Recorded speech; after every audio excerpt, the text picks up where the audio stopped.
Manusia diibaratkan sebagai bawang merah yang memiliki banyak sekali lapisan-lapisan, yang dimana lapisan tersebut mampu menginformasikan kepribadian diri kita sendiri.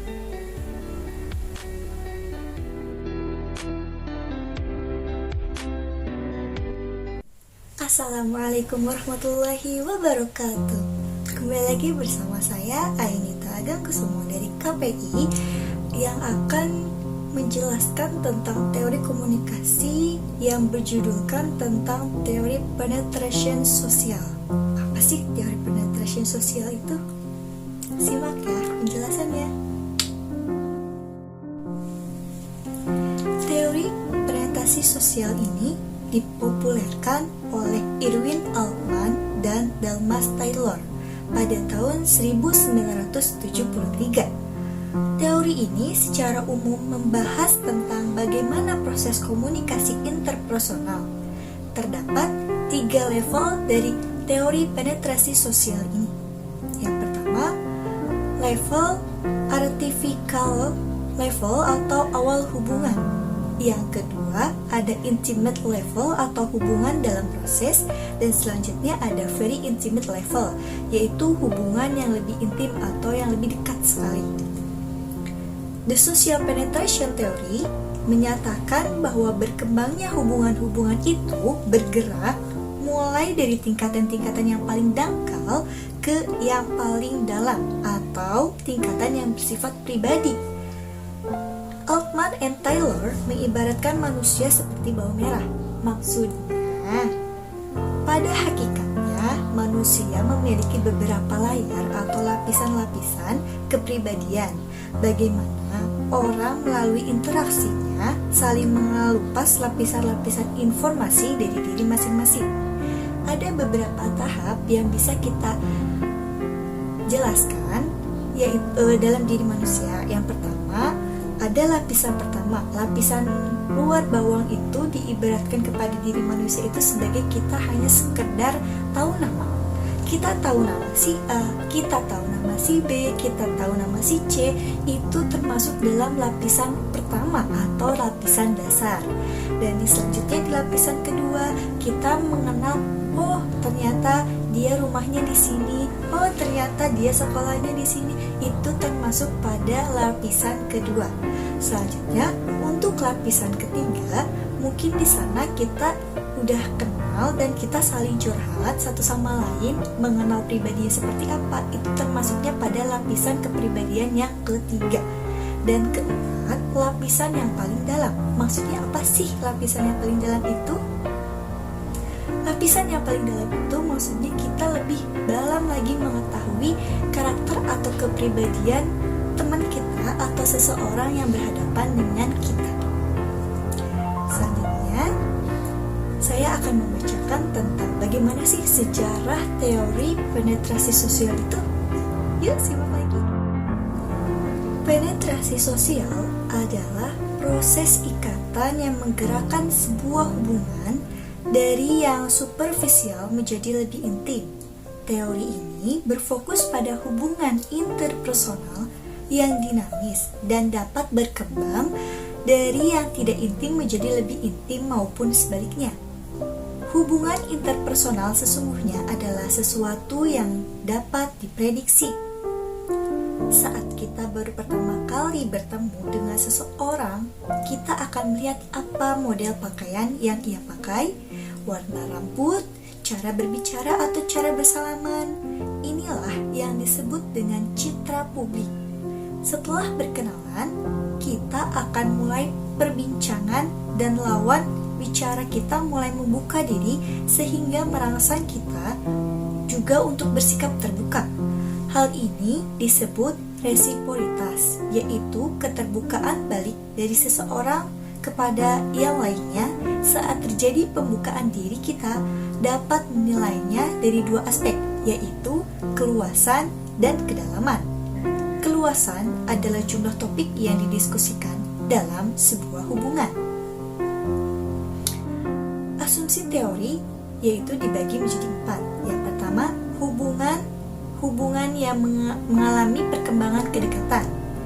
Terus yang kedua ada perkembangan hubungan sistematis dan dapat diprediksi karena walaupun berkomunikasi bersifat dinamis, tetapi terdapat pola-pola yang dapat kita prediksi.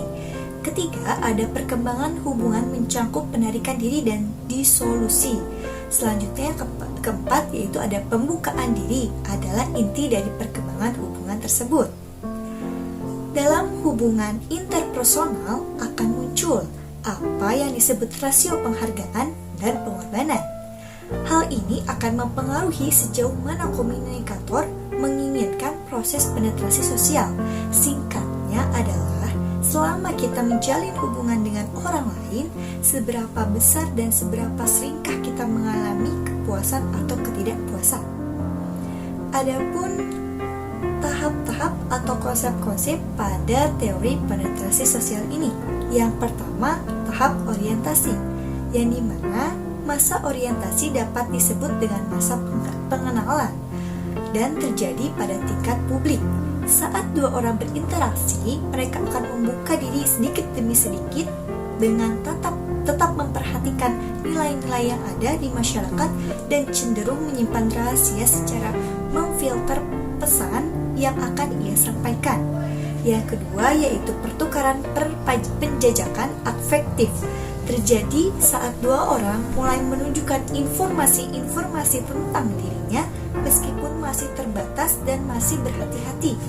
Interaksi akan terlihat lebih santai, spontan, dan menggunakan frase-frase tertentu. Dan pada konsep ketiga, pertukaran afektif, yang dimana saat memasuki tahap pertukaran afektif ini dapat ditandai dengan munculnya rasa nyaman, interaksi tanpa beban, dan penggunaan idiom personal. Selanjutnya ada pertukaran stabil, yang dimana tahap ini adalah tahap keterbukaan total, baik terbuka dalam pemikiran, perilaku, dan perasaan.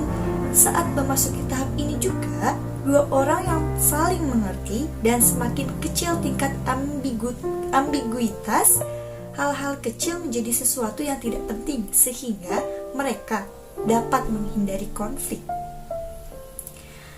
Adapun teori penetrasi sosial ini sudah memiliki daya tarik sejak dicetusnya lebih dari 30 tahun yang lalu. Teori ini juga mengawalinya pada saat masa di mana terdapat keterbukaan di dalam masyarakat. Memikirkan mengenai nilai teori ini, pertimbangan kerangka waktu teori ini, dan dapat juga dua, yaitu relevan untuk dibahas, heurisme dan ruang lingkup. Adapun kekurangan dan kelebihan dari teori penetrasi sosial ini, yang dimana kelebihan dari teori penetrasi sosial ini yaitu fakta bahwa ia dapat menggunakan untuk melihat wajah kedua untuk menghadapi interaksi interpersonal serta interaksi online antar individu. Adapun sisi negatif atau kekurangan dari teori penetrasi sosial, yakni budaya dan karakteristik demografi seperti jenis kelamin, ras, usia, dan lain-lain mungkin memiliki efek pada seseorang bagaimana memiliki untuk mengungkapkan informasi.